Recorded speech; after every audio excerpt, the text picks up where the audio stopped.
আল্লাহর পক্ষে কিয়ামতের দিন আমরা সাক্ষী হিসাবে দাঁড়াবো। আমরা যখন সাক্ষী হিসাবে দাঁড়াবো তো আমাদেরকে আল্লাহ মাঠে দাঁড় করাবে না, আল্লাহর পাশে স্টেজে দাঁড় করাবে। কিন্তু সত্য তো এটা, হিসাব কিতাব তো হবে, ঠিক না? কি হবে না? হ্যাঁ, তা আমাদের নবীজি জিজ্ঞাসা করবে আল্লাহ হিসাব কিতাব কিভাবে নিবেন? আল্লাহ বলে সবারটা যেরকম নিব এরকমই নিব। আমাদের নবীজি বলবে যদি সবার সামনে আমার উম্মতের হিসাব কিতাব নেন তাহলে তো আমি তো লজ্জিত হয়ে যাব, কেননা আমার উম্মত তো দুনিয়াতে গুনাহ করছে, আমি তো লজ্জায় পড়ে যাব। আল্লাহ জিজ্ঞাসা করবে তাইলে কিভাবে নিব?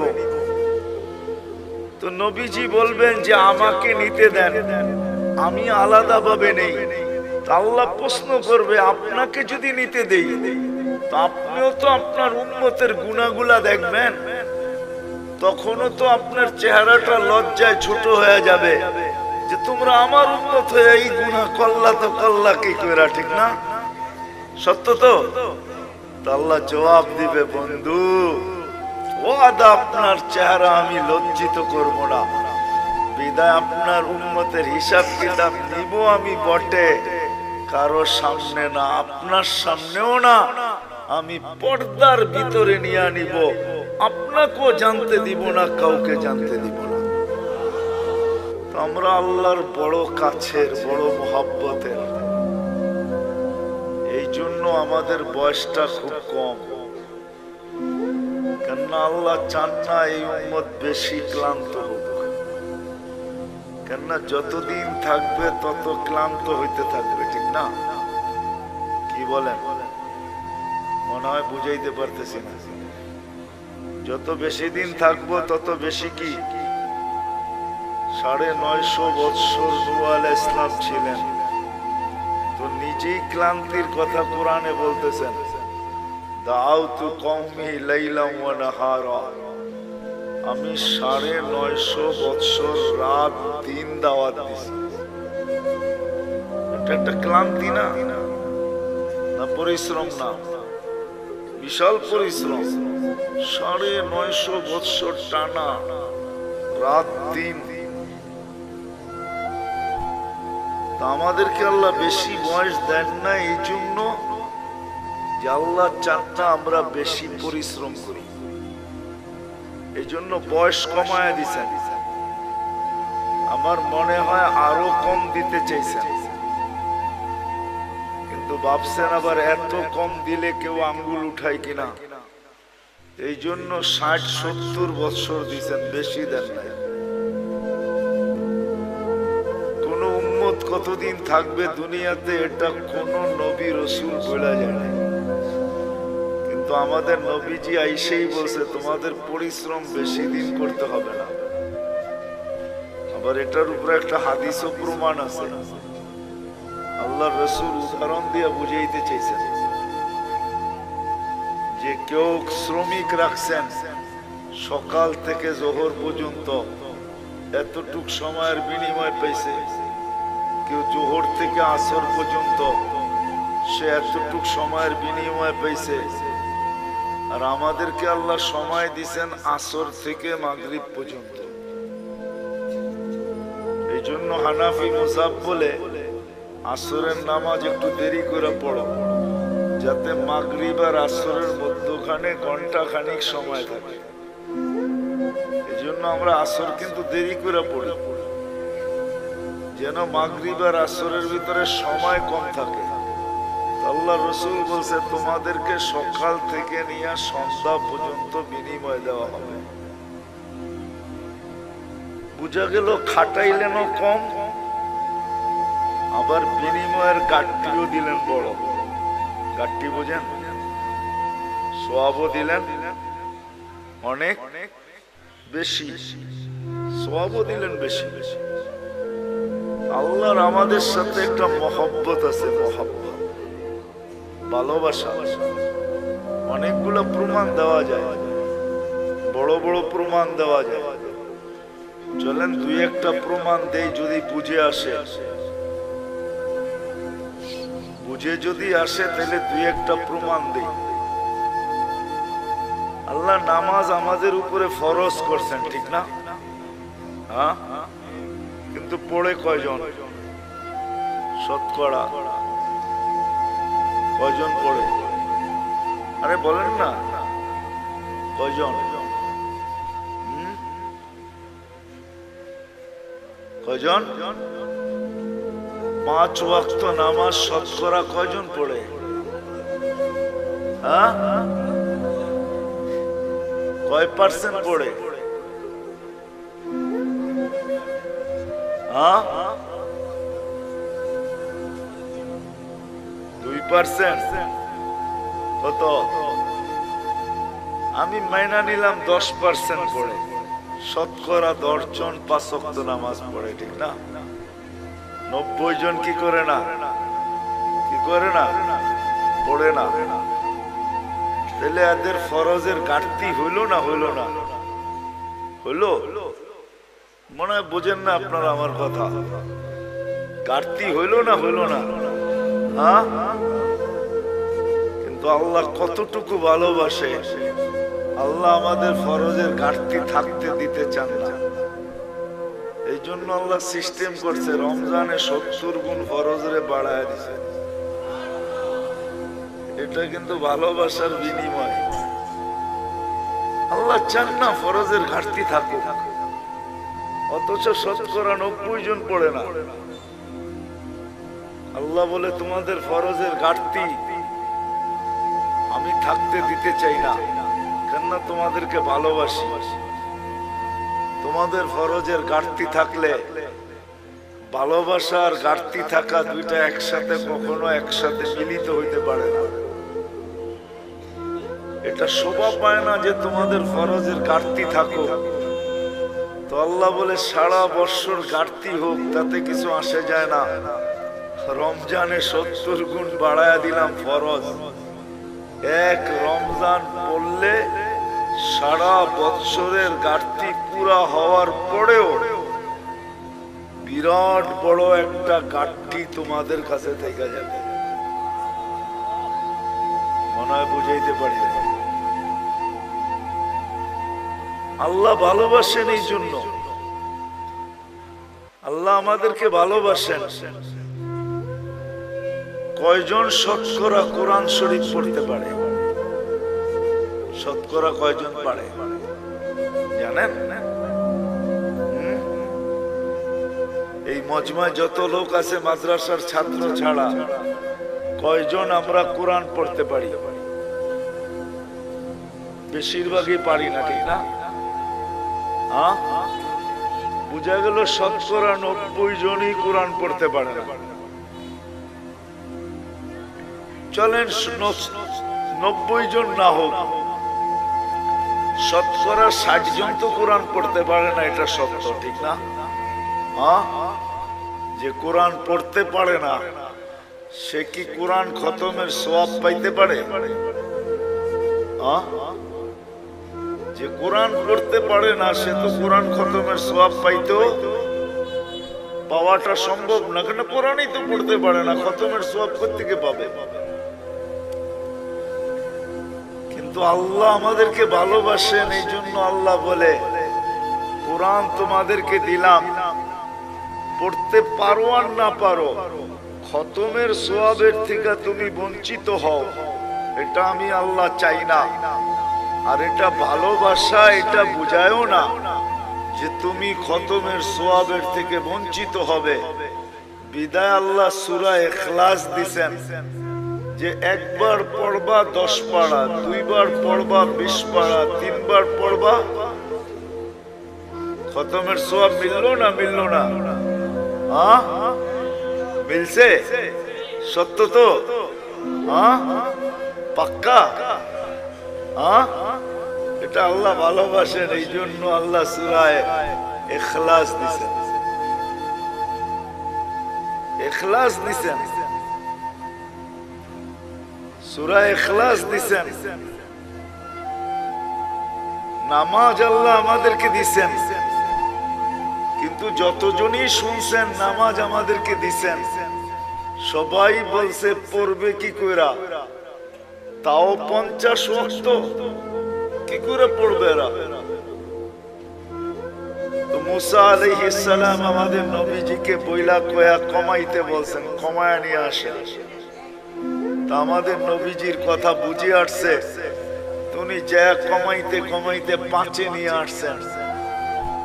যখন 5-এ আনছেন তখনও উনি বলতেছিল 5 ওয়াক্ত পড়বে না আপনার উম্মত, পড়তে পারবে না, 5 ওয়াক্ত পড়বে না, আপনি আবার কমায় নিয়ে আসেন।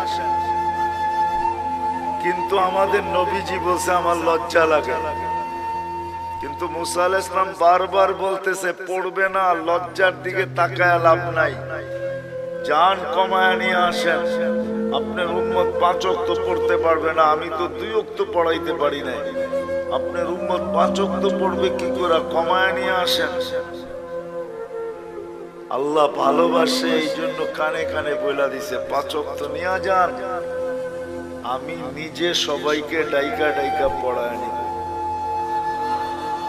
এই জন্যই কিন্তু আল্লাহ ডাইকা ডাইকা পড়ায় আমাদেরকে, যদিও আমরা পড়ি না। যা হোক, যেটা বুঝাইতেছিলাম, কথা কিন্তু লম্বা হবে না, শর্টই হবে, অল্প কথা হবে, অল্প। আমাদের জীবনটা অতি ছোট, অতি। তুলনা দেখাইলাম আমি 950 বৎসরের সামনে 60-70 বৎসর, এটা অতি ছোট, অতি। কিন্তু একটা জবাব দিলাম যে আমাদেরকে এত ছোট বয়স কেন দিলেন, এটাই প্রমাণ দিলাম যে ছোট বয়স এই জন্য দিলেন, অল্প বয়স এই জন্য দিলেন যে আল্লাহ আমাদেরকে অনেক ভালোবাসে। মানুষ কোনোদিন ভালোবাসার পাত্রকে ক্লান্ত করতে চায় না, যে ভালোবাসার পাত্র ক্লান্ত হোক, ভালোবাসার পাত্র ক্লান্ত হোক, এটা মানুষ কখনো চায় না। যখন মানুষ চায় না তো আল্লাহ কি করে চাবে? এই জন্য আল্লাহ আমাদের বয়স কমায় দিছেন। আমাদের বয়স, ভালোবাসার লিস্টিটা যদি দেখি না যে আল্লাহ আমাদেরকে কতটুকু ভালোবাসে, কিতাবে পাই নাই, কিন্তু আমার মন বলে, মানুষের একটা মনও তো আছে না, আমার মন বলে আল্লাহ আমাদেরকে আরো কম দিতে চেয়েছিলেন মনে হয়, যে আমরা খালি দুনিয়াতে পা রাখবো আর উঠা চলে যায় সিধা জান্নাতে ঢুকবো। 60-70 বৎসরও আমাদেরকে বেশি দিয়ে দিয়েছেন। এই জন্যই কিন্তু আমাদের নবীজি আমাদেরকে বুঝাইতে চেষ্টা করছেন, বারবার বলছেন তোমাদের বয়স কম কম কম কম কম। আমার উম্মতি বাইনা 60 ও 70, 60-70 বৎসর আমাদের বয়স। কোন নবী কিন্তু উম্মতকে এইভাবে বলেন না। আমাদের নবীজি যেরকম আমাদেরকে বলছেন, কেননা আমাদের আল্লাহ যেরকম আমাদেরকে ভালোবাসেন, আমাদের নবীজিও আমাদেরকে এরকমই ভালোবাসেন। আমাদের আল্লাহ আমাদেরকে ভালোবাসেন, এরকম ভালোবাসেন যে কোনো উম্মতকে ভালোবাসেন। আমার মনে হয় লেবেল কেন লাগাইছেন জানেন? হ্যাঁ, জানেন না? জিনিসে যদি চিহ্ন না থাকে না তো সবগুলা মিলা যায়, বোঝা যায় না কোনটা কিরকম, ঠিক না? তা আল্লাহ আমাদেরকে চিহ্ন লাগাইছেন, লেবেল লাগাইছেন, কুনতুম খায়রা উম্মাহ। উম্মত 1.25 লক্ষ হইতে পারে, কিন্তু তোমাদেরকে মিলাইলেও মিলবে না, কেননা তোমাদেরটাই লেবেল লাগানো আর একটাও লেবেল লাগানো, তোমরা কারোর সাথে মিলবে না। এই জন্যই তো সাহাবায়ে কেরাম জিজ্ঞাসা করছে, ইয়া রাসূলুল্লাহ, কিয়ামতের দিন আমাদেরকে কেমনে চিনবেন এত মানুষের ভিতর থেকে? আল্লাহর রাসূল বলছে, চিনবো না কেন, তোমাদের গায়ে তো লেবেল লাগানো থাকবে। ওইখানে আবার লেবেল আরেকটা হবে, ওইখানে লেভেল আরেকটা হবে, ওইখানে আবার লেভেল আরেকটা লাগায় উঠাবে। কোর মুআজ্জাল মিন আসারি সুজুদ। আল্লাহ রাসূল উপমা দিয়া বুঝাইছে যে এক ধরনের ঘোড়ার ভিতর থেকে যদি একটা ঘোড়া সাদা হয় বা এতটুক জায়গা যদি তার সাদা হয় তো তোমরা চিনবে? বলছি ইয়া রাসূলুল্লাহ, এটা তো সহজ, সবটি একরকম আর এটাই শুধু আলাদা, তো এটা চিনবো না কেন? তো বলছে তোমরাও কিয়ামতের দিন লেবেল লাগায়া উঠানো হবে। তো আমাদের নবীজিও আমাদেরকে খুব ভালোবাসেন, যেমন আল্লাহ ভালোবাসেন এমন নবীজিও আমাদেরকে ভালোবাসেন। আমার মনে হয় না কোন উম্মত, কোন নবী রাসূল তার উম্মতকে এতটুকু ভালোবাসেন। আমাদের নবীজি আমাদেরকে, আমরা যদিও ভালোবাসি না, আমরা শুধু বলি বাসি, আমরা বলি মুখ দিয়া যে নবীকে ভালোবাসি, কিন্তু ফতোয়া দিলে আবার উল্টা হয়ে যাবে।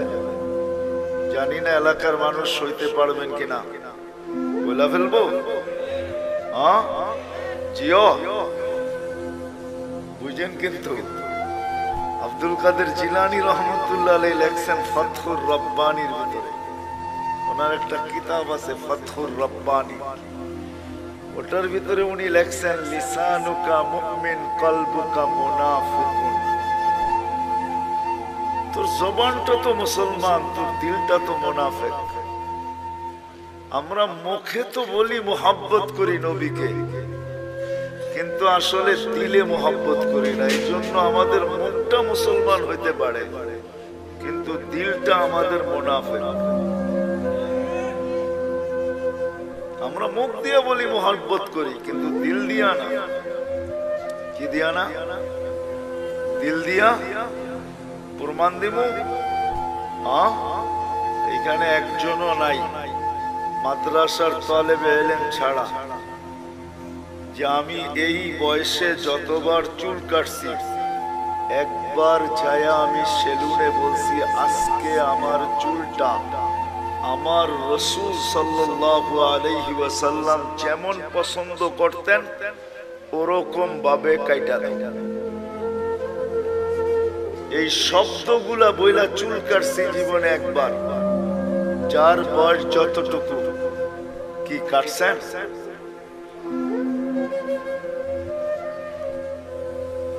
কয়জন কাটছি?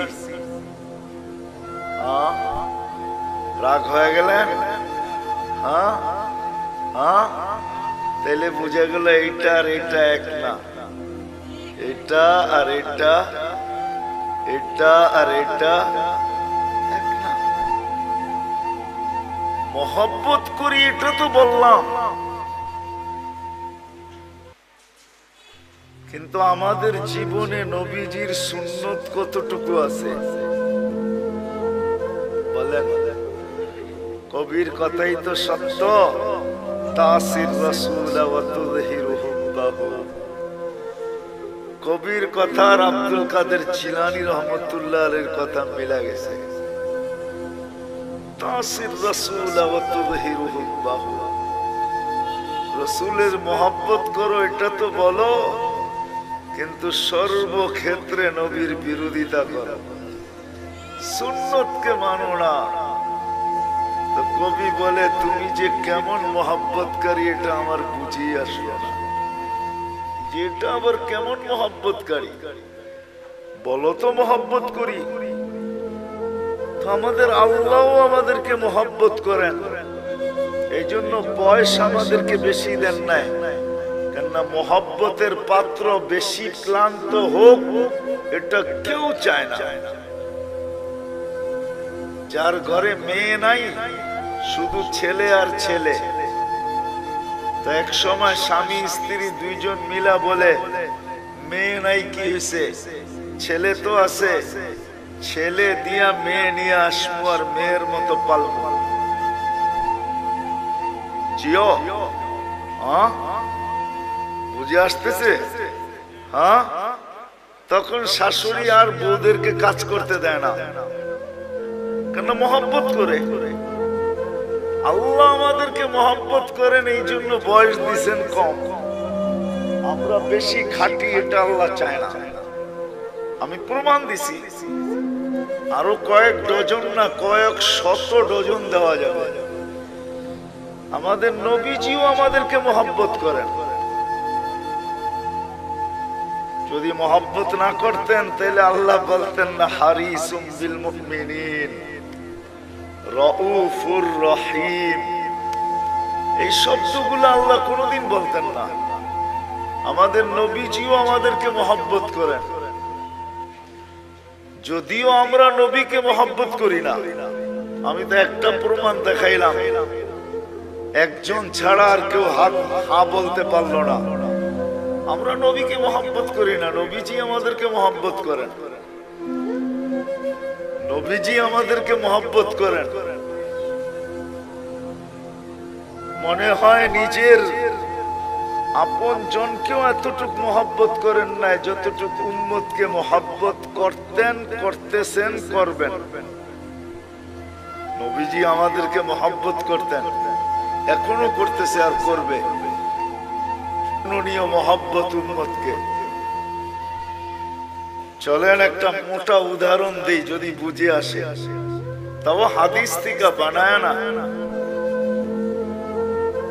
আমাদের দেশে কয়েকদিন আগে ইউনিয়ন পরিষদের ইলেকশন গেছে, ঠিক না? আপনাদের এখানে গেছে? ইলেকশন তো হয়, ঠিক না? না হয় নাই? সারা বাংলাদেশে গেছে, আপনাদের এখানে হয় নাই? মানে মেয়র ইলেকশন হয়েছে, ঠিক না? ইউনিয়ন পরিষদ হয় নাই। বাংলাদেশে ইউনিয়ন পরিষদের চেয়ার পাওয়ার জন্য মানুষ মরতে রাজি, মারতে রাজি। সারা বাংলাদেশে ইউনিয়ন পরিষদের ইলেকশনে বহুত লোক এবার মারা গেছে, এমনকি প্রার্থী পর্যন্ত মারা গেছে, শুধু ইউনিয়ন পরিষদের একটা চেয়ার পাওয়ার জন্য। আর আমাদের নবীজিকে যতদিন থেকে আল্লাহ নবুয়তের ঘোষণা দিয়েছেন, অতদিন থেকেই বলতে বলতে আসতেছেন, বন্ধু আপনার জন্য একটা চেয়ারও রাখছি। ওই চেয়ারটার নাম হইল মাকামে মাহমুদ। কি? ওই চেয়ারটার উপরে আর একটা চেয়ার আছে, আর কোনো চেয়ার নেই। ওটা হলো আল্লাহর কুরসি। আর কুরসির নিচে শুধু একটাই চেয়ার আছে, ওটার নাম মাকামে মাহমুদ। আল্লাহর রাসূল সাল্লাল্লাহু আলাইহি ইসলামের চেয়ারের নিচে আর কোনো চেয়ার নেই। আল্লাহ দুইটা চেয়ারই বানাইছেন, একটার নাম কুরসি, একটার নাম মাকামে মাহমুদ। কিয়ামতের দিন নিয়ে যাওয়া হবে, চেয়ারও লাগানো হবে। আল্লাহর রাসূলও চেয়ারের কাছে যাবেন, আল্লাহও বলবেন ডাইন পাশে রাখা হবে আল্লাহ, আর বলবে বন্ধু বসেন, কিন্তু আল্লাহর রাসূল চেয়ারে বসবেন না। প্রতি উত্তরে বলবেন আমি যদি বসি তাহলে আমি যে ভালোবাসি আমার পিপাসিত উম্মতকে যে আমি ভালোবাসি, আমার এই পিপাসিত ভালোবাসার পিপাসিত উম্মতকে কে পানি পান করাবে? বিদায় আমি বসবো না। আমি তো হাউজে কাউসারে যাব, নিজের হাতে উম্মতকে পানি পান করাবো, আর উম্মতকে বলে দিব লা তাজমান বাদাহা আবাদা, আর কোনদিন তুমি পিপাসিত হবে না। শুধু পানি পান করাবে, এখানেই শেষ না। আরেকটা দেখাইতেছি ভালোবাসা। নাইলে চেয়ারে না বইসা মানুষ চেয়ার পাওয়ার জন্য মরতে রাজি, মারতে রাজি। আর নবীজির জন্য চেয়ার রাখা আছে আল্লাহর পাশে। হায় হায় হায়, বলবে আমি মিজানের কাছে যাব, আর যা নিজের চোখে দেখবো উম্মতের পাল্লা সামনে ঝুঁকে না পিছে ঝুঁকে। শুধু দেখবো না, আপনি যে আমাকে প্রতিশ্রুতি দিছেন ওইগুলা ওই পাল্লার কাছে দাঁড়াইয়া আমি প্রতিশ্রুতিগুলা বাস্তবায়ন করব। আপনি আমাকে প্রতিশ্রুতি দিছেন, আমি চাইলেই নাকি দিব। তো পাল্লা যখন সামনে ঝুঁকবে না, তো আমি চাবো, উম্মতের জন্য চাওয়ার হাত আপনার সামনে উঠায়া দিব। আপনি প্রতিশ্রুতি দিছেন সুপারিশ করলে কবুল করবেন। আপনি প্রতিশ্রুতি দিছেন সাউফা ইউতিকা রাব্বুকা ফাতারদা, আমাকে রাজি করে ছাড়বেন। উম্মতের পাল্লা সামনে না ঝুঁকলে আমি রাজি হব না, না, না, না, না। আপনি প্রতিশ্রুতি দিছেন লা ইউখজিকা ফি উম্মতি, উম্মতের ব্যাপারে আমাকে লজ্জিত করবেন না। কিন্তু যদি পাল্লার সামনে না ঝোঁকে, তো ফেরেশতা তো ঘোষণা দিয়ে দিবে, অমুকের উম্মত নাম এটা, বাবার নাম এটা, চিরদিনের জন্য অসফলতার চেহারা দেখা ফেলছে। তো আমার মুখটা থাকবে তো থাকবে কোথায়? ওই সময় আপনার কাছে আমি বলবো, পাল্লা যদি না ঢোকে তাইলে তো আমার চেহারা মলিন হয়ে যাবে। আপনি তো ওয়াদা করছেন আমার চেহারাকে মলিন হইতে দিবেন না। তো আমি পুলসিরাতের মিজানের ওইখানে ছুটবো, আমি চেয়ারে বসবো না, ওইখানেই শেষ না। বলবে আবার পুলসিরাতে দৌড়াইতে থাকবো। ওইখানে যে দেখবো পার হইতে পারলো কি পারলো না। তো আমি যদি পার হইতে না পারে, তো আমি দুরুদের গাঠি মাথায় দিয়া পার করায় দিব। চেয়ার আমার মাইনা নিলাম, কিন্তু আমি বসবো না, না, না, না। এটা হলো ভালোবাসার ফল। ওই দিন, যেই দিন সমস্ত নবী রাসূল নফসি নফসি বলতে থাকবে, কোন নবী নিজের মাকেও চাবে না। কিতাবে পাওয়া যায় মুসা আলাইহিস সালাম তো বলেই ফেলবে, লা আসআলুকা উম্মি ওয়ালা আসআলুকা উখতি, আজকে মাকেও চাই না, বোনকেও চাই না, আসআলুকা নফসি, আপনি আমাকে বাঁচায় দেন। কেমন ভালোবাসাটা আমাদেরকে বাঁচতে। বিদায় আবার শুরুতে চলে যেতেছি। আমাদের জীবনটা অতি কি মনে আছে? অতি ছোট। আর ছোট এই জন্য যে আমরা আল্লাহর ভালোবাসার পাত্র। বিদায় আল্লাহ বেশি পরিশ্রম আমাদের দ্বারা চান না। শুধু আল্লাহর ভালোবাসার পাত্র না, আমরা নবীজিরও ভালোবাসার পাত্র। আমাদের নবীজি উম্মতকে বড় ভালোবাসতেন, সত্য এটাই। কিন্তু এটাও বলছি আমি, আফসোসের বিষয়, উম্মত শুধু মুখে ভালোবাসে, মনে ভালোবাসে। শুধু মুখে কি করে নবীকে মুখে ভালোবাসে, মনে ভালোবাসি না। মনে আমরা ভালোবাসি না। মনে যদি ভালোবাসতাম, তাহলে আমি প্রমাণ দিলাম, তাহলে সবাই হাত তুলা বলতো, নবীর আদর্শের থেকে দূরে কেউ সরত না। কেননা এটাই তো সত্য, যে যাকে ভালোবাসে তার অনুসরণ অনুকরণ তার কাছে মজা লাগে। কি লাগে না? না লাগে না? তা আমরা যদি ভালোবাসি, তা আমরা তো অনুসরণ অনুকরণ নাই, আছে নাকি? হ্যাঁ, কি বলেন? শতকরা কয়জনের ভিতরে আছে? আপনি জুব্বা পড়েন দেখি কি সবাই পড়ে নাকি? আপনি দাড়ি রাখছেন দেখি সবাই দাড়ি রাখে নাকি? অথচ দাড়ি তো নবীজি নিয়ে আসছে আমাদেরকে জান্নাতের টিকিট দেওয়ার জন্য। এই উম্মতকে দাড়ি দিছে জান্নাতে যাওয়ার জন্য। অন্য উম্মতকে কেন দিছে এটা আমি জানি না। এই উম্মত দাড়ি দেখায়া জান্নাতে যাবে। কোথায়? কি দেখায়া? দাড়ি দেখায়া চলে যাবে। দাড়ি দেখায়া এই উম্মত দাড়ি দেখায়া জান্নাতে চলে যাবে। তাফসীরের কিতাবে এটা পাওয়া যায়।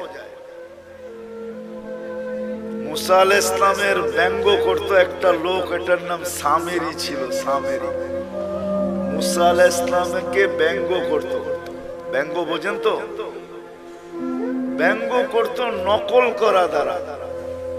পাগড়ি ওরকম, চুল ওরকম লম্বা, দাড়ি ওরকম, জুব্বা ওরকম, লাঠি এরকম, চলার ঢং এরকম, কথা এরকম, সারাদিন পিছে লেগে থাকতো আর মুসা আলাইহিস সালামকে খেপাইতে থাকতো। কিন্তু ঈমান আনে না। সে ফেরাউনের দলের লোক ছিল। যখন ফেরাউনকে আল্লাহ ডুবায় মারে, তো সামেরিকে আল্লাহ ডুবান নাই। তো যখন উঠা আসছে, মুসা আলাইহিস সালাম বলতেছে, আল্লাহ, ফেরাউন আমার বিরুদ্ধে ছিল বটে, কিন্তু এইটার মতো না। এটারে কেন বাঁচাইলেন? এটারে কেন এটারে বাঁচাই দিলেন? ও তো সারাদিন পিছে লেগে থাকে আর আমাকে ব্যঙ্গ করতে থাকে আর আমাকে খেপাইতে থাকে। ওরে ডুবাইলেন না কেন? আল্লাহ বলে, ডুবাইতে চাইছিলাম, কিন্তু লজ্জা পায়া গেছি। আপনার মতো চুল দেখা, দাড়ি দেখা, জুব্বা দেখা, পাগড়ি দেখা, লাঠি দেখা, অঙ্গি ভঙ্গি দেখা লজ্জা পায়া গেছে, এই জন্য ডুবাই নাই। তো মুসা আলাইহিস সালামের অনুকরণ করে যদি ডুবার থেকে সামেরি বাঁচতে পারে, তা আমরা দাড়ি দিয়া জান্নাতে কেন যেতে পারবো না? কি বলেন? আরে বুঝে আসছে? আল্লাহ দাড়ি দিয়েছিলেন জান্নাতে যাওয়ার জন্য, আর পাইকা গেলে তো কোনো কথাই নেই। এটা তো সিল লেগে যাবে যদি পাইকা গেল। কিতাবে আছে মুহাদ্দিসে জামানার সবচেয়ে বড় মুহাদ্দিস মারা গেছেন। সঙ্গীরা, সাথীরা স্বপ্নে দেখছেন, জিজ্ঞাসা করছে, কি করা হলো তোমার সাথে, কি ব্যবহার হলো? তো বলতেছে, দাড়ি দেখায় জান্নাতে চলে গেছে। দাড়ি দেখায় মানি? আল্লাহ জিজ্ঞাসা করছিল, ওই বুইরা কি নিয়ে আসছস? আমার হাদিস মনে উঠছে, আমিও বইলা ফেলছি, দাড়ি নিয়ে আসছি আর কিচ্ছু নিয়ে আসি না। আল্লাহ জিজ্ঞাসা করছে, রাগ হয়ে শুধু দাড়ি? আমিও ডাইটা বলছি, কেন আপনি বলেন নাই জিবরিল আলাইহিস সালামকে? জিবরিল আলাইহিস সালাম বলেন নাই আমাদের নবীজিকে? আমাদের নবীজি কি বলে নাই সাহাবাকে? সাহাবা কি বলে নাই তার ছাত্রকে? সে কি বলে নাই তার ছাত্রকে? সেই তো আমার ওস্তাদ, সে তো আমাকে বলছে আপনি নাকি সাদা দাড়ি দেখলে লজ্জা পান। এইখানে তো আইসা দেখি উল্টাটা, সাদা দাড়ি বলতে দেরি, আপনার চোখ বড় বড় করতে দেরি করেন নাই। তা আল্লাহ হাইসা দিয়া বলে, সবাই সত্য বলছে, আমিও সত্য বলছি, মাফ করে দিলাম, যা। এই উম্মতকে তো আল্লাহ দাড়ি দিয়েছেন জান্নাতে যাওয়ার জন্য, কিন্তু এই উম্মত সারা দিন দাড়ি কাটে, ঠিক না? কি রাখে কয়জন আর কাটে কয়জন? ঠিক না? সত্য তো? আমি কিন্তু আবার পিছনে চলে যেতেছি। আমাদের জীবনটা অতি ছোট, কারণ এটাই যে আল্লাহ আমাদেরকে অনেক ভালোবাসে। যেমন আল্লাহ আমাদেরকে ভালোবাসেন, আমাদের নবীজিও আমাদেরকে এরকম ভালোবাসেন, যার কারণে আমাদের জীবনটা ছোট। কেননা ভালোবাসার পাত্র বেশি পরিশ্রম করুক, এটা কোনোদিন চায় না। যে ভালোবাসে সে চায় না ভালোবাসার পাত্র বেশি পরিশ্রম করুক, এটা চায় না।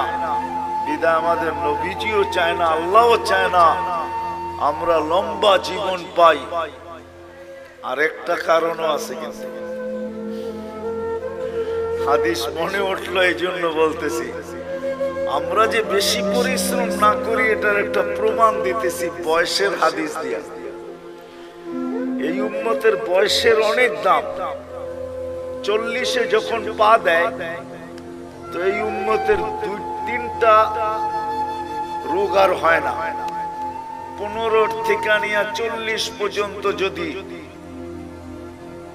এই উম্মত আল্লাহ আল্লাহর রাসূলকে মানা অবস্থায় পা দিল 40-এ, তো তিনটা কঠিন রোগ আর হবে না।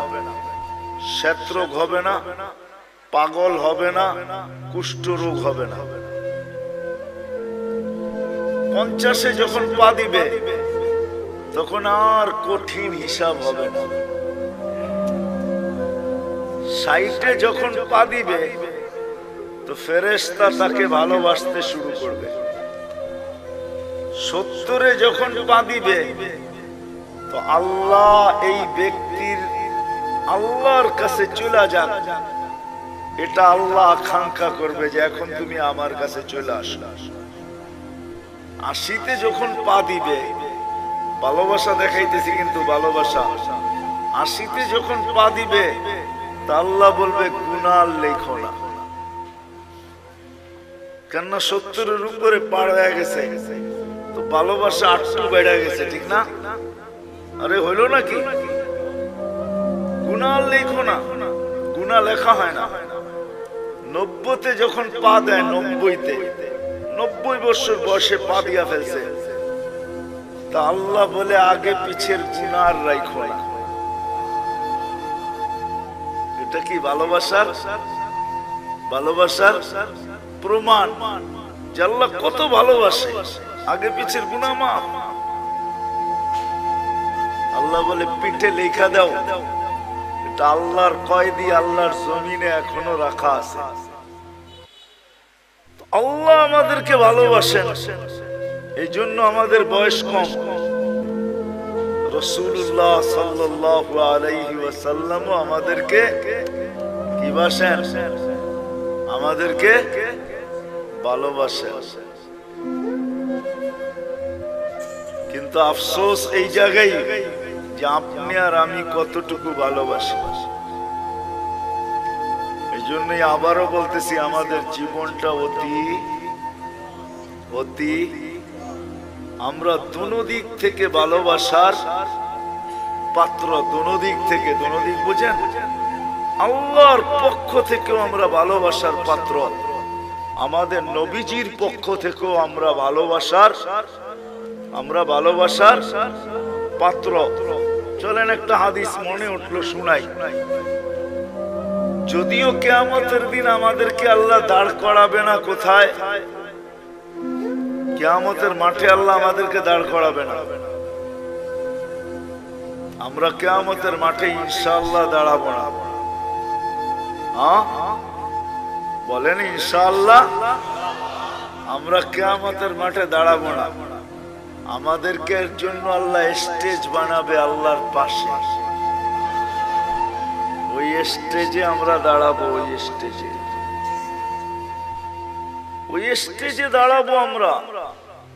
আমি তো 1 ডজন অনেক দেখাইতে পারি, কিন্তু আমি জানি না ওলামারা আমার সাথ দিবে কি দিবে না। জালালউদ্দিন সুয়ুতী রহমতুল্লাহ আলাইহি লেখছেন, আমাদেরকে আল্লাহ স্টেজে দাঁড় করাবে। কেননা কোরআন বলে শুহাদা আলান নাস, আমরা কিয়ামতের দিন আল্লাহর পক্ষে সাক্ষী হিসাবে দাঁড়াবো। কার পক্ষে? আল্লাহর পক্ষে কিয়ামতের দিন আমরা সাক্ষী হিসাবে দাঁড়াবো। আমরা যখন সাক্ষী হিসাবে দাঁড়াবো তো আমাদেরকে আল্লাহ মাঠে দাঁড় করাবে না, আল্লাহর পাশে স্টেজে দাঁড় করাবে। কিন্তু সত্য তো এটা, হিসাব কিতাব তো হবে, ঠিক না? কি হবে না? হ্যাঁ, তা আমাদের নবীজি জিজ্ঞাসা করবে, আল্লাহ হিসাব কিতাব কিভাবে নিবেন? আল্লাহ বলে সবাইটা যেরকম নিব এরকমই নিব। আমাদের নবীজি বলবে, যদি সবার সামনে আমার উম্মতের হিসাব কিতাব নেন তাহলে তো আমি তো লজ্জিত হয়ে যাব, কেননা আমার উম্মত তো দুনিয়াতে গুনাহ করছে, আমি তো লজ্জায় পড়ে যাব। আল্লাহ জিজ্ঞাসা করবে, তাইলে কিভাবে নিব? তো নবীজি বলবেন যে আমাকে নিতে দেন, আমি আলাদা ভাবে নেই, আল্লাহ প্রশ্ন করবে আপনাকে যদি নিতে দেই তো আপনিও তো আপনার উম্মতের গুনাহগুলা দেখবেন, তখনও তো আপনার চেহারাটা লজ্জায় ছোট হয়ে যাবে যে তোমরা আমার উম্মত হয়ে এই গুনাহ করলা, তো করলা কি করে, ঠিক না? সত্য তো?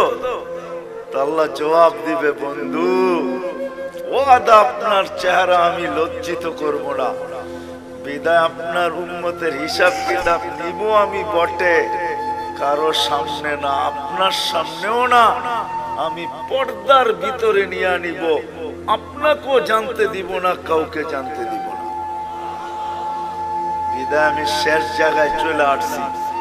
জীবনটা আমাদের অতি অতি, আমরা দুনো দিক দিয়ে ভালোবাসার পাত্র। আমি কি বুঝাইতে পারলাম? দুনো দিক দিয়ে আমরা ভালোবাসার পাত্র। বিদায় আমাদের এই ছোট জীবনটাকে সুরক্ষিত করতে হবে, এটাই আল্লাহর দাবি। তুমি তোমার ছোট জীবনটাকে সুরক্ষিত করো, হেফাজত করো, সুরক্ষিত করো, তোমাদের কাছে এটা দাবি। সুরক্ষিত করো তোমরা তোমাদের জীবনটাকে, কেননা সুরক্ষিত করা, হেফাজত করা আমাদের প্রত্যেক নর নারী, যুবক বৃদ্ধ সবার কাছে আল্লাহর দাবি হলো। বাচ্চার কথা ভিন্ন, পাগলের কথা ভিন্ন, বাকি সবার কাছে আল্লাহর দাবি হলো এই ছোট জীবনটাকে সুরক্ষিত করো, যেটাকে হেফাজত বলে। যে জীবনটাকে সুরক্ষিত করবে, যে জীবনটাকে সুরক্ষিত করবে, যে জীবনটাকে সুরক্ষিত করবে, যে জীবনটাকে সুরক্ষিত করবে, হেফাজত করবে যে জীবনটাকে, কসম খোদার, আল্লাহ যে আমাদেরকে ভালোবাসেন, আল্লাহ রসুল যে আমাদেরকে ভালোবাসেন, যে সুরক্ষিত করবে, সে যেন এই ভালোবাসার মূল্য দিল। মূল্য শুধু নিজের মূল্য অর্জন করলো না, সে যেন এই দুজনের ভালোবাসার মূল্য দিল যে আল্লাহ আপনি যে আমাকে ভালোবাসেন, এই জন্য আমি আমার জীবনটাকে সুরক্ষিত করলাম। রাসূলুল্লাহ সাল্লাল্লাহু আলাইহি ওয়াসাল্লাম যে আমাদেরকে ভালোবাসেন, দুজনেরই দাবি আমাদের কাছে যে এই জীবনটাকে সুরক্ষিত করো। সত্য এটাই যে সুরক্ষিত করা যাবে, আল্লাহ আল্লাহর রাসূলের ভালোবাসার যেরকম মূল্য হবে, এরকম যে সুরক্ষিত করা যাবে, সেও আল্লাহ আল্লাহর রাসূলের কাছে বড় মূল্যের পাত্র হবে, বড় মূল্যায়নের পাত্র হবে, বড় মূল্যায়নের পাত্র।